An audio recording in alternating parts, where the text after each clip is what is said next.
পার্কের ভিতরে আমার বেস্ট ফ্রেন্ড মিতুকে এক ছেলে চুমু খেলো। আমি তার দেখে 420 ভোল্টের একটা শক খেলাম। আমি পিছন থেকে গিয়ে মিতুর চুলের মুঠি ধরে ঠাস করে দুইটা চড় মেরে দিলাম। ওকে মারা দেখে ছেলেটি ভয়ে লাফ মেরে উঠে এক দৌড় মেরে পালিয়ে গেল। মিতু আমার সাথে মারামারি করতে শুরু করে দিল। তবে ওর চুলের মুঠি আমার হাতের মধ্যে থাকায় ওকে চড় মারতে আমার একটু সুবিধাই হলো। মিতু শুধু ওর বড় বড় আঙুল দিয়ে আমাকে খামচে গেল। মারামারি শেষ। মিতু বলল, তুই কোন সাহসে আমার গায়ে হাত তুললি, এতিমের বাচ্চা? আমি বললাম, বেস্ট ফ্রেন্ডের অধিকারে। মিতু বলল, নিকুচি করেছে তোর ফ্রেন্ডশিপের। দাঁড়া, আমি এখনই আমার ভাইকে ফোন করে সব বলছি। আমার গায়ে হাত তুলিস, তোকে আমি জেলের ভাত খাইয়ে ছাড়বো। আমি বললাম, যে এতিম তার আবার কিসের জেলের ভয়? বাইরে থাকলে তো 2 মুঠো খাবারের জন্য কত কষ্ট করতে হয়, তার থেকে জেলে গেলেই ভালো হবে, অন্তত খাবারটা পাওয়া যাবে। মিতু বলল, তুই আমার গায়ে হাত তুললি কেন? আমি বললাম, ওপর সাথে না মিশতে আমি তোকে এর আগেও অনেকবার নিষেধ করেছিলাম, কিন্তু তুই আমার কথা শুনিস নাই। ওর সাথে মিশে পার্কে বসে চুমাচুমি করছিস। মিতু বলল, আমার বিএফের সাথে চুমাচুমি করব না কি করব সেটা আমার পার্সোনাল ব্যাপার। আমি বললাম, ও তোকে নয়, তোর দেহকে ভালোবাসে, তোর বাবার টাকা পয়সাকে ভালোবাসে, অনেক মেয়ের সাথেই ওর সম্পর্ক আছে। মিতু আমার গালে চড় মেরে বলল, ওর নামে আর একটা বাজে কথাও বলবি না। তোর মতো 10টা ছেলে ওর বাসার চাকর, এতিমের বাচ্চা, তোকে আমি মাথায় তুলে ফেলেছি, তাই আজ তোর এত বড় সাহস হয়েছে আমাকে মারার, নির্লজ্জ বেহায়া কোথাকার। আমি বললাম, যত ইচ্ছে গালি দে, আর শোন, আমি তোকে শুধু বেস্ট ফ্রেন্ড না, ভালোবাসি। মিতু আমার গালে আবারও চড় মেরে দিয়ে বলল, এই নে তোর ভালোবাসার উপহার। আমি গালে হাত দিয়ে দাঁড়িয়ে থাকলাম। মিতু আবারও আমার চড় মেরে চলে গেল। আমি জানি মিতু আমার উপর রাগ করে এইসব বলেছে। ও কখনো ওর ভাইকে ফোন করে এইসব বলবে না, কেননা এর আগেও অনেকবার ওর সাথে আমার মারামারি হয়েছে। আর ওর ভাই সব জেনেও আমাকে কিছু বলবে না, কেননা ওর ভাইয়ের জীবন বাঁচাতে গিয়েই আমার আপু আজ হাসপাতালে কোমায় পড়ে আছেন। চলুন তাহলে আপনাদের সবকিছু খুলে বলা যাক।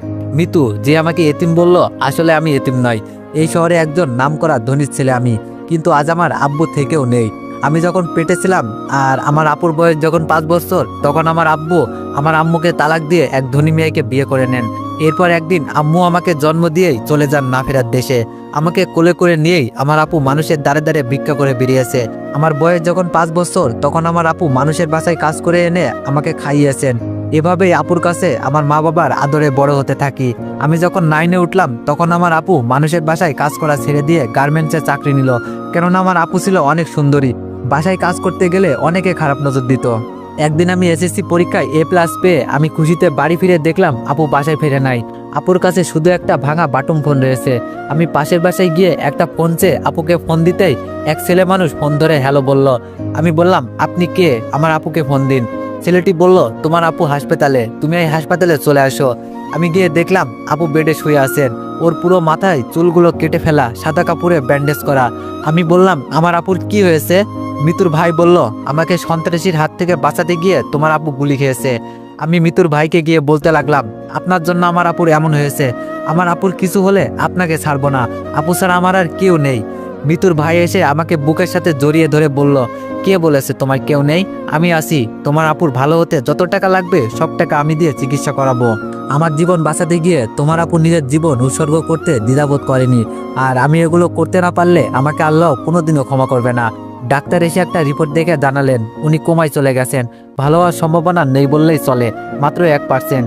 আমি আপুকে জড়িয়ে ধরে কান্না শুরু করলাম। আপু কিছুই বলছে না। দেখলাম শুধু ওর চোখের কোণা দিয়ে 2 ফোঁটা জল বেরিয়ে আসলো। সেই থেকে মিতুর ভাই আমার আপুকে দেখার জন্য একজন নার্স রেখেছে এবং সমস্ত চিকিৎসার দায়িত্ব উনিই নিয়েছেন। আমি অনেকক্ষণ পার্কে বসে থেকে বাড়ি যাওয়ার জন্য বের হয়ে রাস্তায় যেতেই কিছু পুলিশ এসে আমাকে অ্যারেস্ট করলো। সরি আবির, আমার কিছুই করার নেই, উপর থেকে অর্ডার তোমাকে অ্যারেস্ট করার। মিতুর ভাই বলল, এবার আমার বোন আমাকে নয়, ডাইরেক্ট থানায় এসআইয়ের নিকটে নারী নির্যাতনের কমপ্লেন করেছে। আমাকে ক্ষমা করে দিও, আমি নিরুপায়, তবে তোমার জন্য আমি সাজাটা কমিয়ে দেওয়ার ব্যবস্থা করতে পারি। আমি সব বুঝতে পেরে আমার 2 হাত সামনে বাড়িয়ে দিলাম। মিতুর ভাই আমাকে হ্যান্ডকাপ না পরিয়ে বলল, তার দরকার নেই, তুমি এমনিতেই চলো। আমি জিপে বসে ভাবছি, কতদিন মিতু আমাকে চড় মেরেছে বিনা দোষে বিনা কারণে। কই, আমি তো কারো কাছে কমপ্লেন করে নাই, আর আজও আমার বিরুদ্ধে কমপ্লেন করে আমাকে পুলিশে ধরিয়ে দিল। আমাকে জেলের ভিতর ঢুকিয়ে দিয়ে মিতুর ভাই বলল, তোমার যখন যা দরকার হবে আমাকে বলো, আমি সব ব্যবস্থা করে দিব, আর তোমার নিম্ন শ্রেণী 1 মাস জেল খাটতেই হবে। আমি কিছু না বলে মিতুর ভাইকে বললাম, আপনি শুধু আমার আপুকে দেখে রাখবেন প্লিজ, আর আমার তো সামনে এইচএসসি পরীক্ষা, জেলের ভিতরেই যদি আমার পড়াশোনার ব্যবস্থা করে দিতেন। মিতুর ভাই বলল, আচ্ছা সব করে দিব। বলেই মিতুর ভাই ওনার চেয়ারে গিয়ে বসলো। আমার জেলে থাকতে কোনো সমস্যা হলো না। প্রতিদিন ক্যালেন্ডারে তারিখ গুনতাম, কবে 1 মাস হবে, জেল থেকে বেরিয়ে আপুকে দেখব। এভাবে 1টি মাস পার হয়ে গেল। আমাকে জেল হতে মিতুর ভাই ছেড়ে দিয়ে বললেন, এই টাকাগুলো রাখো, এখানে 50,000 টাকা আছে। আমি টাকাগুলো নিতে না চাইলেও জোর করেই আমাকে দিয়ে দিল। আর কতদিন মানুষের লাতিগুতো খেয়ে বেঁচে থাকবে, এবার জীবনে কিছু করো। আমি বললাম, অবশ্যই কিছু করব, তবে আমার পরীক্ষাটা আগে হয়ে যাক। বের হয়ে আসছি আর ভাবছি, টাকাগুলো যদিও ব্যবসা করার জন্য সামান্য, তবুও আমার মতো এতিমের কাছে এই টাকাগুলো অনেক। এই টাকাগুলো দিয়ে আমি আমার ভাগ্যটা লিখব। আপু সুস্থ হলে ভালো একটা ঘরে ওর বিয়ে দিব, আর আমার বেইমান বাবাকে সব বুঝিয়ে দিব। কিছুদিন পর আমার এইচএসসি পরীক্ষা শুরু হয়ে গেল। আমার আর মিতুর সিট পাশাপাশি পড়েছে। আমি চুপ করে মাথা নিচু করে বসে রইলাম। আমার ক্লাসের কয়েকজন বন্ধু এসে বলল, তুই টেস্ট পরীক্ষায় কলেজে সব থেকে ভালো রেজাল্ট করলি, এরপর কোথায় হারিয়ে গিয়েছিলি? জানিস আমরা সহ কলেজের সব স্যাররা তোকে কত খুঁজেছি, সব স্যারেরা ধরে আছেন তুই কলেজের মুখটা উজ্জ্বল করবি, আর তুই কিনা এতদিন পর পরীক্ষা হলে এসে হাজির হয়েছিস। কি হলো, কিছু বলছিস না যে? আমি বললাম, আমি এতদিন জেলে ছিলাম, 5 দিন হলো ছাড়া পেয়েছি। আমার কথা শুনে সবাই যেন আকাশ থেকে পড়লো। এতদিন জেলে ছিলি মানে? এসব কি বলছিস, মজা নিচ্ছিস নাকি? আমি বললাম, না সত্যি বলছি, আমি এতদিন জেলে ছিলাম। কিন্তু জেলে কেন, কিসের জন্য, আমার ভাগ্যের লিখন, একদিন তোদেরকে সব বলবো।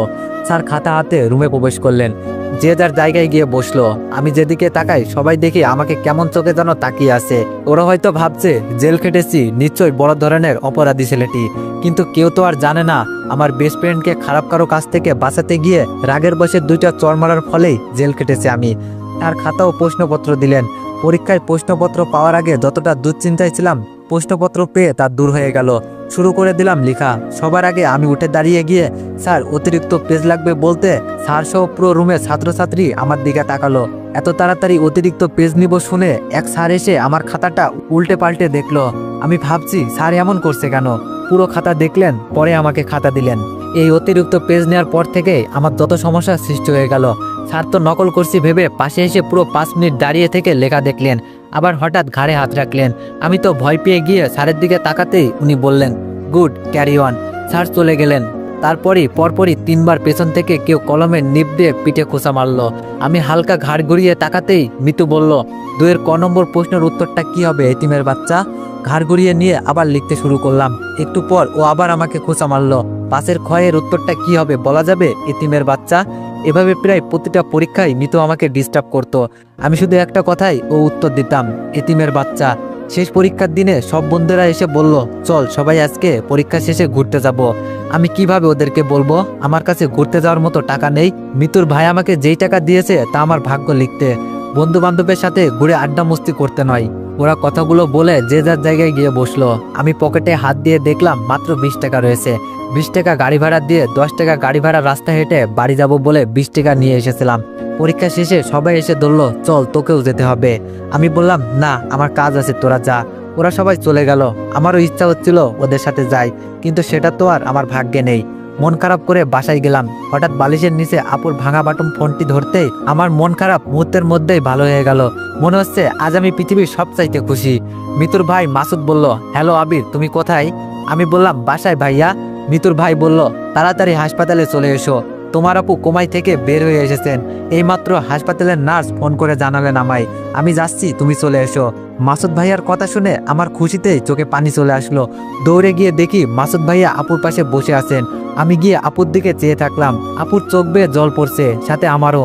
ডাক্তার এসে জানালেন, আপনার ভাগ্য অনেক ভালো, আপনার ভালো হওয়ার কোনো সম্ভাবনাই ছিল না, কিন্তু আল্লাহ পাকের দোয়ায় আর এই মানুষটার জন্য আজ আবার আপনি সুস্থ জীবনে ফিরে আসলেন। মাসুদ ভাই বলল, আচ্ছা আমি আসি তাহলে। আপু বলল, মাসুদ ভাইয়া চলে যাবে কি? আপু আমাকে ওনাকে ডাকতে বললেন। আমি ডাকতে মাসুদ ভাইয়া আবার আসলো। আপু ওনার এক হাত ধরে কান্না ভেজা কণ্ঠে বললেন, আপনার এই ঋণ আমি কোনোদিনও শোধ করতে পারবো না। মাসুদ ভাই বলল, এভাবে বলছো কেন? আমার জন্যই তোমার এই অবস্থায় পড়তে হয়েছিল। নিজের জীবন হতে কয়েকটা বছর হারিয়ে ফেলেছো, আমি ঋণী তোমার কাছে।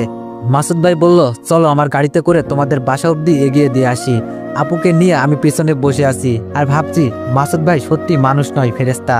এমন একটা মানুষের হাতেই যদি আমার আপুটাকে তুলে দিতে পারতাম, তাহলে ভাই হিসাবে আমার আপুটাকে শ্রেষ্ঠ উপহার দেওয়া হতো আমার। বস্তির এক নোংরা জায়গায় গাড়ি থামাতে বলাই মাসুদ ভাইয়া অবাক হয়ে বললেন, এখানে গাড়ি থামাতে বললেন যে? আমি বললাম, আমরা এই বস্তিতেই থাকি, একটু ভিতরেই আমাদের বাসা, আর বাসা অবধি আপনার গাড়ি যাবে না। গাড়ি থেকে নেমে আমরা চলে আসতেই উনি আমাদের ডেকে বললেন, কোনো সমস্যা বা প্রয়োজন হলে জানাইও, ইনশাল্লাহ নিজের সর্বোচ্চ দিয়ে তোমাদের পাশে থাকবো। আপু মাথা নাড়ালো, উনি চলে গেলেন। আমি আর আপু আমাদের বাড়িতে চলে আসলাম।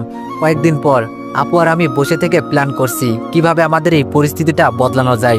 আপু বলল, আমরা আগে যেখানে থাকতাম ওখানে বাড়ি ভিটেটা বিক্রি করে দিই, যা হবে আর তোর কাছে যা আছে তা দিয়ে আমরা টাকাগুলো কাজে লাগিয়ে দিই ভাই। আমি বললাম, আপু ওই জমিটা বিক্রি করে সর্বোচ্চ 30,000 টাকা পাওয়া যাবে, এই দিয়ে কিভাবে কি করব আমরা? আপু বলল, ভাই আমরা ওই 30,000 টাকা আর তোর কাছে 50,000 দিয়ে আমরা একদিন ভাগ্যটা এমনভাবে লিখবো যা হয়তো কেউ কখনো স্বপ্নই ভাবতে পারবে না। আমি বললাম, কি করব আমরা? আপু বলল, দীর্ঘদিন আমার গার্মেন্টসে কাজ করার অভিজ্ঞতা আর আমার সাথে কাজ করা কিছু চেনা জানা মানুষ নিয়ে ছোট্ট একটা ওয়ার্কশপ নিয়ে আমরা আমাদের যাত্রাটা শুরু করব ভাই। আপু কি করতে চাইছে আমার মাথায় ঢুকলো না। আমি বললাম, আপু কিছু বুঝলাম না। আপু বলল, আমরা প্রথমে পুরনো কয়েকটি সেলাই মেশিন কিনবো, তারপর কিছু গার্মেন্টস কর্মীদের পার্ট টাইম এখানে কাজ করার জন্য সংগ্রহ করব। এরপর আমরা ছোটখাটো কাজ ধরবো এবং খুব সূক্ষ্মভাবে কাজ করব। আমি বললাম, আপু তাহলে মাসুদ ভাইয়াকে আমাদের জানানো উচিত, ওনার থেকে কিছু পরামর্শ নেওয়া উচিত। এমনিতে আপু আসার পর থেকে আমি যখন মাসুদ ভাইয়ার সাথে কথা বলতাম তখন আপু শুধু ওনার কথাই বলতো, উনি কেমন আছে জানতে চাইতো। আজ আবার ওনার কথা বলাতে আপু অনেক খুশি হয়ে গেল। আপু বলল, আচ্ছা তুই ফোন করে ওনাকে বল আমরা গিয়ে এক জায়গায় বসি। আমি ফোন দিলাম মাসুদ ভাইয়াকে, উনি আমাদের এক রেস্টুরেন্টে যাওয়ার কথা বললেন। আপু দেখছি সেই সাজুগুজু করেছে।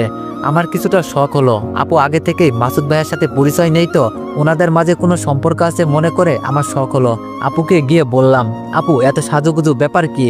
আপু বলল, ওনার সামনে আমরা যাব, একটু তো সাজুগুজু করতেই হবে। আমি বললাম, আপু উনি যদি তোমার প্রেমে পড়ে যায়? আপু বলল, চুপ, তুই অনেক দুষ্ট হয়ে গেছিস, চল এখন। আমি বললাম, আপু তোমাদের মাঝে গিয়ে আমি কি করব? তুই একাই যা।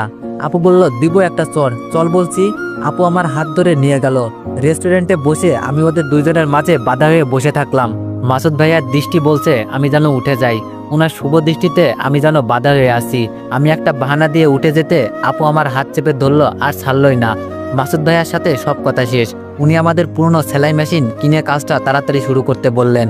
উনি হঠাৎ একটা কার্ড বের করে দিয়ে বললেন, মিতুর বিয়েতে তোমরা দুইজন অবশ্যই আসবা কিন্তু, এই নাও কার্ড। কার্ড খুলে দেখলাম মিতুর বিয়ে অপুর সাথে।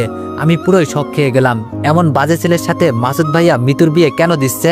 আপু ছিল তাই মুখ ফুটে কিছু বলতে পারলাম না। বাসায় এসে কেমন যেন আমার মনটা ছটফট করছে। একসময় যখন এতিম বলে কেউ আমার সাথে মিশতো না তখন মিতুই আমার সাথে মিশেছে, বন্ধুত্বের হাতটা বাড়িয়ে দিয়েছে। আর আজ মিতু তার জীবনটা একটা মানুষরূপী অমানুষের হাতে তুলে দিতে বসেছে। ওর বেস্ট ফ্রেন্ড হিসাবে আমার কি কিছুই করার নেই? অবশ্যই আছে, ওর চোখ থেকে অন্ধকারের পটিটা তুলে ফেলতে হবে। যে করি হোক এই বিয়েটা ভাঙতেই হবে। মাসুদ ভাইয়াকে ফোন দিলাম, উনি ফোন ধরলেন না। আমি ওনার থানায় গিয়ে সব বলে দিলাম এবং সত্যি কিনা তার প্রমাণ দিয়ে অপুর সাথে সম্পর্ক করা সব মেয়েদের সাথে ওনার কথা বলিয়ে দিলাম। বাসায় চলে আসছি আর ভাবছি, তুই আমার বেস্টু আর এমন লুচ্চারে বিয়া করবি তা তো হবে না। দিছি ঠিক মতো বোম লাগাইয়া, এখন কেমন ফাটে তা দেখার বিষয়। বাসায় গেলাম একটু পর, আপু বলল তোর ফোন। আমি বললাম, কে আপু? আপু বলল, কি জানি একটা মেয়ে ফোন দিয়েছে, তোকে ছাড়া নাকি কারোর সাথে কথা বলবে না। ফোন ধরতেই এলো পাতারি গাল শুরু করে দিল, তোকে জেলের ভাত খাইয়েও কি শিক্ষা হয়নি? আবারও আমাদের পেছনে লেগেছি। তোর জন্য ভাইয়া অপুর সাথে আমার বিয়েটা ক্যান্সেল করেছে আর অপুকে জেলে পুরে দিবে বলেছে। অপু যদি কিছু হয়। আমি আস্তে করে ফোনটা কেটে দিয়ে বলছি, তাইরে নাইরে নাইরে। অমনি আপু আমার কানের উপরে চিমটা টেনে ধরে বলল, রেস্টুরেন্টে এমন কেন করছিলি আমার মিষ্টি ভাই? আমি বললাম, আপু আস্তে লাগছে তো। তো এভরিওয়ান, এই গল্পটি অনেক বেশি ইন্টারেস্টিং হতে চলেছে। তো তোমাদের গল্পটি আশা করি অনেক ভালো লাগবে। যদি গল্পটি ভালো লেগে থাকে তাহলে সবাই একটু বেশি বেশি কমেন্ট করে জানাইও। ধন্যবাদ।